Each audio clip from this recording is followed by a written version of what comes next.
Welcome to king of grammar. पिछले class में हम पर्सन के बारे में जानकारी प्राप्त किए थे हम लोग। अब पर्सन के बाद मैं पिछले क्लास में आप लोगों को बताया था कि कोई भी जब ट्रांसलेशन बनाते हैं तो उसके लिए पर्सन को जानना अति आवश्यक है। और पर्सन के बारे में हम लोग जान चुके हैं कि फर्स्ट पर्सन, सेकंड पर्सन और थर्ड पर्सन, और तीनों पर्सन के कौन कौन से मेंबर हैं, उस मेंबर का क्या नाम है, उसका हिंदी क्या होती है। चलिए अब हम समझते हैं आज का जो है यूज़ ऑफ टू बी।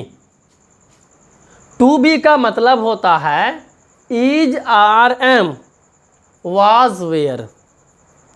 तो हम इज, आर, एम जो है वो आज पढ़ेंगे। ये प्रेजेंट में होता है यानी वर्तमान में। वाज, वेयर इसी का पास्ट होता है। यानी यूज ऑफ टू बी कहेंगे तो इसके अंतर्गत इज भी आएगा, आर भी आएगा, एम भी आएगा। ये प्रेजेंट में होगा। वाज, वेयर भी आएगा लेकिन ये पास्ट में चला जाएगा। तो आज का टॉपिक हम लोग पढ़ेंगे सबसे पहले इज, आर, एम के बारे में। तो यहाँ लिखेंगे use of is, are, am. चलिए आप बहुत सारे स्टूडेंट या शिक्षक कई तरह से अपने अपने रूल्स नियम के अनुसार पढ़ाते हैं। मैं आपको एक शॉर्ट प्रोसेस में, एक शॉर्ट ट्रिक के साथ आज मैं use of is, are, am को बताने जा रहा हूं, जो कि आप आसानी पूर्वक से इन चैप्टर्स को आराम से बना सकते हैं। कैसे बना सकते हैं सो इस वीडियो में आप देख सकते हैं। तो सबसे पहले हम इज का प्रयोग कहाँ करेंगे, आर का कहाँ करेंगे, एम का प्रयोग कहाँ करेंगे। किसी भी प्रकार का रटने की कोई चीज़ आवश्यकता नहीं है। इसका एक नियम है और नियम के तहत हम लोग इसको पढ़ेंगे। चलिए इसका फर्स्ट नियम मैं लिख रहा हूँ। यहाँ एकदम नॉर्मल हिंदी में लिखता हूँ ताकि मतलब जो लोअर क्लास के स्टूडेंट हैं वो भी आसानी पूर्वक ट्रांसलेशन बना सकते हैं। जैसे देखिए एक नंबर रूल में मैं लिखता हूं फर्स्ट नंबर में कि एम का प्रयोग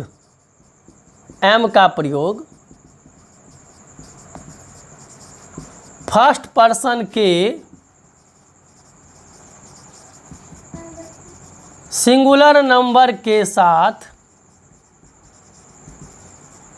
किया जाता है।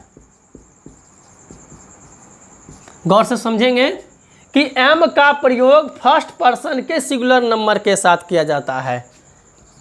एग्जाम्पल मैं लिखता हूं आई के साथ एम। आई क्या है? फर्स्ट पर्सन का सिंगुलर नंबर है। इससे जो पिछला वीडियो है उसमें मैं पर्सन के बारे में डिटेल्स जानकारी दे चुका हूं।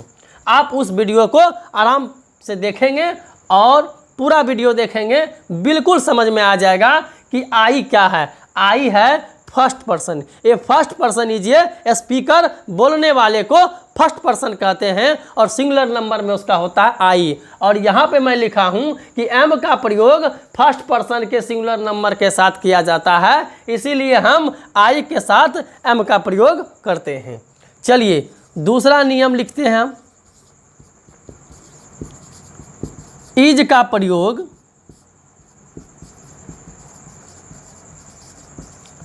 थर्ड पर्सन के सिंगुलर नंबर के साथ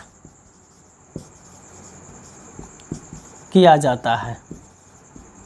चलिए इज का प्रयोग थर्ड पर्सन के सिंगुलर नंबर, तो इसके लिए तो पर्सन जानकारी का होना अति आवश्यक है, इसलिए पर्सन को पढ़ना बिल्कुल ज़रूरी है कि यहाँ पर he, she, that, this, it, singular noun और ऑल द नेम,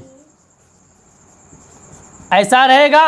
हम वहाँ पर इज का प्रयोग करेंगे जब ये इस जो मेंबर है थर्ड पर्सन का सिंगुलर नंबर में कौन कौन आता है, he, she, that, this, it, singular noun, all the name. कोई एक नाम होगा, कोई एक चीज होगा, या ही, सी, यह, वह होगा। इतना ही चीज़ है जो थर्ड पर्सन के सिंगुलर नंबर के अंतर्गत आता है। इसको याद करना है। कहाँ से याद करेंगे? तो पर्सन से याद करेंगे। पिछली क्लास में बताया कि पर्सन 3 प्रकार के होते हैं, first person, second person, third person. First person का singular number I, plural number we. Second person का singular number you, plural number you. हाँ, थर्ड पर्सन का singular number he, she, that, this, it, singular noun all the name. और third person का plural number होता है they, those, this, plural noun all the names. तो इस type से हम पर्सन के बारे में जानकारी प्राप्त करेंगे और सिर्फ नियम को पढ़ेंगे और नियम को याद रखेंगे, तो आराम से बन गया। चलिए देखते हैं रूल नंबर 3 में क्या कहता है। आर का प्रयोग, आर का प्रयोग बाकी सभी पर्सन के साथ किया जाता है। आप देखिए, आर का प्रयोग फर्स्ट पर्सन का सिंगुलर नंबर का मेंबर आपका निकल गया एम लेकर के। थर्ड पर्सन का सिंगुलर नंबर मेंबर निकल के क्या लिया? इज का प्रयोग। तो जो बच गया वो किसका प्रयोग होगा? आर का प्रयोग होगा। जैसे में देखिए बच गया क्या? फर्स्ट पर्सन का सिंगुलर नंबर आई यहाँ लिख चुके हैं एम के साथ, तो क्या बचा? फर्स्ट पर्सन का प्लूरल नंबर, उसका क्या नाम है? वी। उसके बाद बच गया क्या? सेकेंड पर्सन का सिंगुलर नंबर और प्लूरल नंबर। तो सेकेंड पर्सन का सिंगुलर नंबर में भी यू लिखते हैं और प्लूरल नंबर में भी यू लिखते हैं, इसलिए यहाँ पर यू लिख दिए, तो वी यू। उसके बाद थर्ड पर्सन का सिंगुलर नंबर आपका इज ले लिया, क्या बच गया? थर्ड पर्सन का प्लूरल नंबर। प्लूरल नंबर में क्या होता है? They, those, these, plural noun all the name, नहीं नेम्स। किसका प्रयोग? आर का प्रयोग। We, you, they, those, these, plural noun all the names. किसका प्रयोग होगा? वहां पर आर का प्रयोग होगा। चलिए फिर से एक बार समझते हैं कि एम का प्रयोग फर्स्ट पर्सन के सिंगुलर में साथ क्या होता है? आई के साथ एम का प्रयोग। और इज का प्रयोग थर्ड पर्सन के सिंगुलर से क्या होता है? He, she, that, this, it, singular noun all the name. और आर का प्रयोग बाकी सभी पर्सन के साथ किया जाता है। इसमें जैसे इसके अंतर्गत आता है we, you, they, those, these, plural noun all the names. ये तमाम चीज़ को आप सिर्फ 3 नियम देखना है, 1, 2 एंड 3, और आपका इज आर एम का प्रयोग बिल्कुल फ्रेश हो चुका है। इतना ही पढ़ने के बाद सिर्फ 3 नियम को याद रखना है कि एम का प्रयोग फर्स्ट पर्सन के सिंगुलर नंबर के साथ, इज का प्रयोग थर्ड पर्सन के सिंगुलर नंबर के साथ, आर का प्रयोग बाकी सभी पर्सन के साथ। आपका ये 3 चीज़ याद रखते हैं, ये 3 सूत्र, 3 मंत्र याद रखते हैं, तो आपका इज आर एम का प्रयोग बिल्कुल आसानी से आप समझ गए। इसके लिए पहले, इस चीज़ को जानने के लिए पहले क्या चाहिए? पर्सन। मैंने कहा था कि आज से अपना वादा रहा, हम भी लेंगे हर एक मोड़ पर, तो वही चीज़ है पर्सन। जब ट्रांसलेशन की दुनिया में आएंगे, ट्रांसलेट करेंगे, तो पर्सन आपको हर एक मोड़ पे मिलेगा। इसलिए भाइयों, पर्सन को पढ़ना बहुत ज़रूरी है। पर्सन याद रखेंगे, आराम से दर्शन हो जाएगा। इज आर एम का करेंगे या वाज वेयर का करेंगे। इसलिए तो आर का प्रयोग बाकी सभी पर्सन, इज के साथ थर्ड पर्सन का सिंगुलर नंबर और आई के साथ एम यानी फर्स्ट पर्सन के सिंगुलर नंबर के साथ। अब देखिए कैसे बनेगा ट्रांसलेशन, इस चीज़ को हम कैसे बनाएंगे। और मैंने पिछले वीडियो में एक ट्रिक, एक ग्रामीण उदाहरण लिया था कि पर्सन एक आदमी है, उसको 3 बेटे हैं, फर्स्ट पर्सन, सेकेंड पर्सन और थर्ड पर्सन, और उसको तीनों को 2-2 बेटे हैं, यानी पर्सन कितना पोता हुआ? 6 पोता। और 6 पोता में सबका मैं नामांकन किया था, 1, 2, 3, 4, 5, 6, यानी 1 का क्या नाम है? 1 का नाम था आई, 2 का क्या नाम था? वी, 3 का क्या नाम था? यू, 4 का क्या नाम था? यू, 5 का क्या नाम था? He, she, that, this, it, singular noun all the name, और 6 का नाम था they, those, these, plural noun all the names. इस तरह से मैं 6 पोता का नामांकन कर दिया, इसलिए कि शॉर्ट ट्रिक बताने में आपको आसानी होगा। चलिए हम इज आर एम का प्रयोग शॉर्ट ट्रिक पर जानते हैं कि शॉर्ट फॉर्म में हम कैसे बनाएंगे। तो यहाँ पर मैं लिख रहा हूं एक डब्बा बनाकर, इस डब्बे में देखेंगे सिर्फ शॉर्ट ट्रिक पर कैसे हम इज आर एम का प्रयोग करते हैं, बारीकी और गौर से देखेंगे। चलिए एक नंबर क्या लिया भाई? एम लिया। 5 नंबर क्या लिया भाई? इज लिया। बच गया कितना? 2, 3, 4 और 6, ये सब क्या लिया? आर लिया। इसीलिए मैं ये 1 2 3 4 5 6 जो कर रहा था, उदाहरण दे रहा था कि पर्सन एक आदमी, पर्सन के 3 बेटे, तीनों के 2 2 बेटे, यानी पर्सन के 6 पोते, 6 पोता का मैं नामांकन कर दिया। नामांकन करने के बाद देखिए मैं इस डब्बा में क्या लिखा हूँ, एक नंबर मतलब आई, क्या लेगा भाई एम लेगा।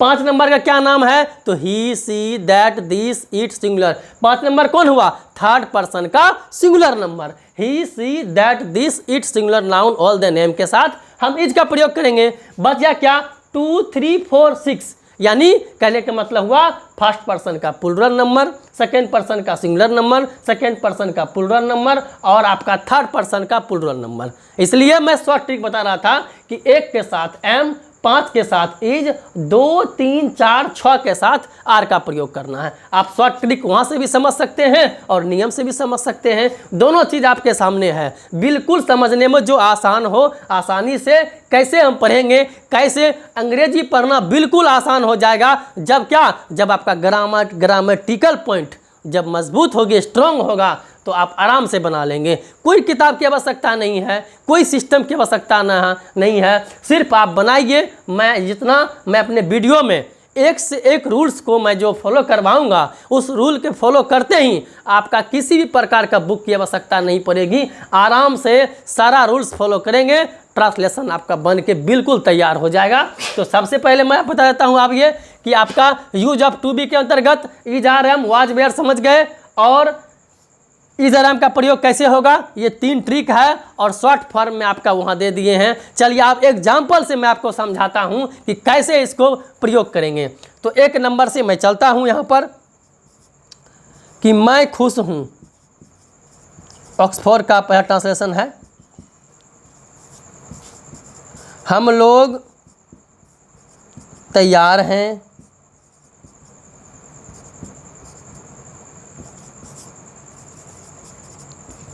आप अमीर हैं,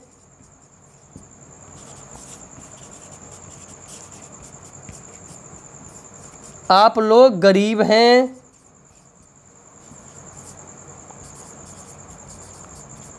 वह मोटा है,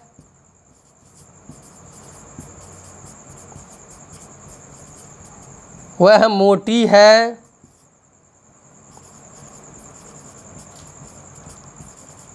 वह घोड़ा है। चलिए यहाँ 8 नंबर में एक और ले लेते हैं। यह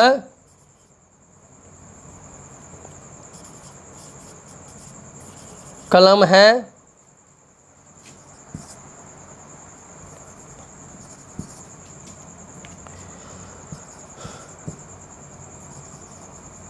यह गाय है,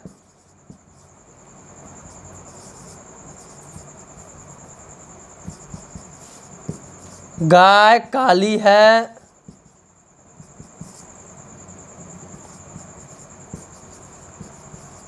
राम अच्छा है,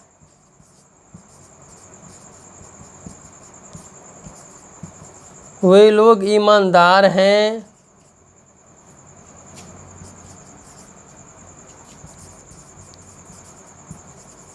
वे सब घोड़े हैं,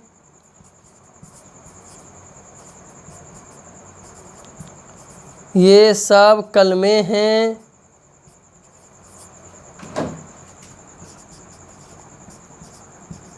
गायें काली हैं,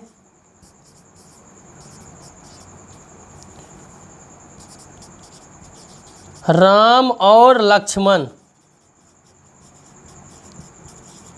भाई है। देखिए मैं यहाँ पर 16 ट्रांसलेशन एकदम यूज ऑफ टू बी के अंतर्गत इज आर एम की क्लास में हम लोग आज कर रहे हैं। आज इज आर एम की डिटेल्स जानकारी हम लोग प्राप्त कर रहे हैं। इसमें हम 16 ट्रांसलेशन लिखे हैं और पर्सन के अंतर्गत ये 16 टाइप का लोग बसा हुआ है, यानी मेंबर है। इसी 16 टाइप का सब्जेक्ट कर्ता बनता है पर्सन के अंतर्गत। तो इसी में हम लोग 16 टाइप का ट्रांसलेशन लिखे हैं और इस पर्सन के उदाहरण पर एक एक चीज़ को बारीकी से लाइन बाय लाइन करेक्ट किया गया है। आप आराम से आसानी पूर्वक पढ़ेंगे और आपको आज से दिमाग में ही आपको सेट हो जाएगा कि इज आर एम का प्रयोग कहाँ होता है, कैसे होता है और किस कंडीशन में होता है। हाँ, इसके बाद डिटेल्स में बताऊंगा कि इज आर एम है क्या, वो आगे मैं बताऊंगा। लेकिन आज की क्लास में हम सिर्फ यूज पढ़ रहे हैं कि इज आर एम का यूज कहाँ कहाँ होता है। चलिए, मैं खुश हूँ, मैं क्या होता है, सब्जेक्ट बन गया आई। जब आई हम क्लियर हो चुके हैं कि मेरा सब्जेक्ट आई आ गया, अब ऑप्शन 3 है, इज लगावे कि आर लगावे कि एम लगावे, आई के साथ इज दें कि आर दें कि एम दें।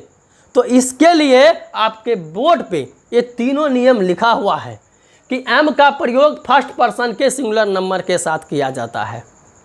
आई के साथ एम लगाएंगे, क्या लिखेंगे, आई एम हैप्पी। मैं बना के दिखा देता हूँ ताकि बिल्कुल आप लोगों को समझ में आ जाए। हम लोग तैयार हैं, हम लोग का क्या होता है, वी। वी कौन पर्सन हुआ, फर्स्ट पर्सन का प्लूरल नंबर। हमेशा ट्रांसलेशन बनाने में सबसे पहले सब्जेक्ट को चुनेंगे और वह सब्जेक्ट कौन सा पर्सन का कौन नंबर है, ये वहाँ तक जाएंगे और वहाँ से बिल्कुल सिग्नल क्लियर हो जाएगा कि इज वाला ग्रुप में जाएगा, कि आर वाला ग्रुप में जाएगा, कि एम वाला ग्रुप में जाएगा। यहाँ बिल्कुल झंडी क्लियर है, हरी झंडी, लाल झंडी, पीला झंडी आपको यहाँ से क्लियर अंकित किया जा रहा है। चलिए, कि मैं खुश हूँ, आई एम हैप्पी, हम लोग तैयार हैं, लिखते हैं वी आर रेडी। तो वी के साथ आर क्यों लग गया, कोई कह दे भाई हम यहाँ इज लगा देंगे, गलत हो जाएगा। क्यों गलत होगा, कौन सा नियम यहाँ फॉलो करेगा, तो मैं वहाँ पर बताऊंगा कि I know according to rules use of to be is are am present was were past. Am is use, am का यूज कहाँ करेंगे भाई, तो फर्स्ट पर्सन का सिंगुलर नंबर का सब्जेक्ट जहां रहेगा हम वहां पर एम का प्रयोग करेंगे।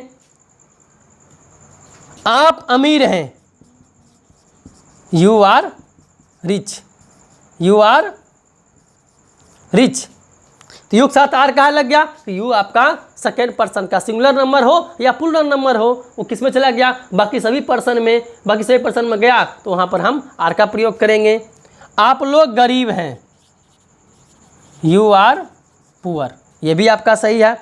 चलिए, वह मोटा है, अब मोटा है तो पुरुष मोटा है, ये भी देखना है, क्योंकि वह का इंग्लिश 3 होता है, ही भी, सी भी और दैट भी। ही होता है पुरुष के लिए, सी होता है स्त्री के लिए, दैट होता है आदमी को छोड़कर। तो यहाँ पर ध्यान देना पड़ेगा, वह मोटा है मतलब कोई आदमी मोटा है, इसका मतलब लड़का है, क्या लिखेंगे, ही के साथ क्या लगाएंगे, इज, ही इज फैट। अब ही के साथ इज क्यों लगा, चूंकि ही जो है वो थर्ड पर्सन का सिंगुलर नंबर का मेंबर है और मैं जानता हूं कि इज का प्रयोग थर्ड पर्सन के सिंगुलर नंबर के साथ किया जाता है, इसीलिए हम इसका प्रयोग करेंगे। He is fat. चलिए, वह मोटी है, सी इज फैट। वह घोड़ा है, क्या बनेगा, that is a H O R S E horse. यह कलम है, इसको आप इट भी लिख सकते हैं, it is a pen. It के साथ क्यों लगा इज, इट क्या है, थर्ड पर्सन का सिंगुलर नंबर है, इसलिए हम इसका इज का प्रयोग किए। यह गाय है, दिस इज अ कॉ। देखिए, दिस के साथ यहाँ इज क्यों लगा, चूंकि यह जो है दिस, ये थर्ड पर्सन का सिंगुलर नंबर का सब्जेक्ट है, इसीलिए हम यहाँ पर इज का प्रयोग किए हैं। यहाँ पर आपका बोर्ड पे अंकित है 1 2 3 नियम, इसी नियम के तहत हम जो है आराम से बनाएंगे। गाय काली है, क्या होगा, द काव इज ब्लैक। अब देखिए, कौ के साथ द लग गया, कौ क्या है, आपका कॉमन नाउन है और मुझे मालूम है जब कॉमन नाउन सिंगुलर नंबर रहता है तो उसके पहले हम आर्टिकल द का प्रयोग करते हैं। राम अच्छा है, Ram is good, Ram is good. Ram क्या है, एक नाम है, और ये गाय क्या था, ये थर्ड पर्सन का सिंगुलर नंबर इसलिए हुआ कि एक गाय है। जब एक गाय है या कोई एक वस्तु रहेगा तो हम उसका प्रयोग करेंगे, क्योंकि वह थर्ड पर्सन के सिंगुलर नंबर के अंतर्गत का सब्जेक्ट होता है, इसलिए वहाँ पर हम इज का प्रयोग करेंगे। चलिए, राम इज गुड, राम अच्छा है। राम एक थर्ड पर्सन सिंगुलर नंबर का सब्जेक्ट इसलिए हुआ क्योंकि राम एक ही नाम है, और एक नाम जब रहेगा थर्ड पर्सन के सिंगुलर सब्जेक्ट होगा, वहां पर हम इज का प्रयोग करेंगे। वे लोग ईमानदार हैं, वे लोग का क्या होता है? दे। देख साथ क्या लगाएंगे? आर, क्योंकि दे क्या है? थर्ड पर्सन का प्लूरल नंबर है। प्लूरल नंबर है, किसका प्रयोग करेंगे? हम आर का प्रयोग करेंगे। दे आर ऑनेस्ट, वे सब घोड़े हैं। दोज आर हॉर्सेस, ये सब कलमे हैं। दीज आर पेन्स, गायें काली है। गायें कितनी है? एक से अधिक है, यानी थर्ड पर्सन का प्लूरल नंबर हो गया। क्या लिखेंगे? Cows are black. राम और लक्ष्मण भाई है। देखिए यहाँ राम और लक्ष्मण, यहाँ दो सब्जेक्ट है, एक राम है और एक लक्ष्मण है, इसलिए ये plural noun all the names के ग्रुप में चला गया, इसलिए यहाँ पर आर का प्रयोग करेंगे। तो राम एंड लक्ष्मण आर क्या है भाई? भाई है, तो क्या होगा? ब्रदर। तो इस टाइप से आप पुनः एक बार देख लें। मैं आपको 16 ट्रांसलेशन लिखा हूं, और पर्सन के अंतर्गत 16 सब्जेक्ट ही आते हैं, और बारीकी से 1 बाय 1 कर करके मैं सारे सब्जेक्ट को आपके बोर्ड पर अंकित कर करके एक एक करके मैं बता दिया कि इज का प्रयोग कहाँ करेंगे, और आर का प्रयोग कहाँ करेंगे, और एम का प्रयोग कहाँ करेंगे। तो ये नियम और पर्सन जो याद कर लेंगे, मुझे ऐसा लगता है कि आपके लिए सबसे बहुत बेस्ट आपका ये वीडियो बनेगा, जो आपको इज आर एम का डिटेल्स जानकारी आपके इस बोर्ड पर अंकित है। मुझे ऐसा लगता है, मुझे आशा और उम्मीद है कि इसके बाद इज आर एम में कोई वीडियो या कोई चैनल नहीं देखने की आवश्यकता पड़ेगी, ना कोई किताब की जरूरत पड़ेगी। इज आर एम का प्रयोग सिर्फ इस बोर्ड, इस वीडियो के माध्यम से आप कभी नहीं भूलेंगे, लेकिन गौर से अगर इस वीडियो को देखेंगे तब। तो इस वीडियो को देखने के बाद आपको अच्छा लगेगा, निश्चित रूप से लाइक कमेंट करिए, शेयर करिए, ताकि यह वीडियो आगे की ओर जा सके। See you next time. Good night.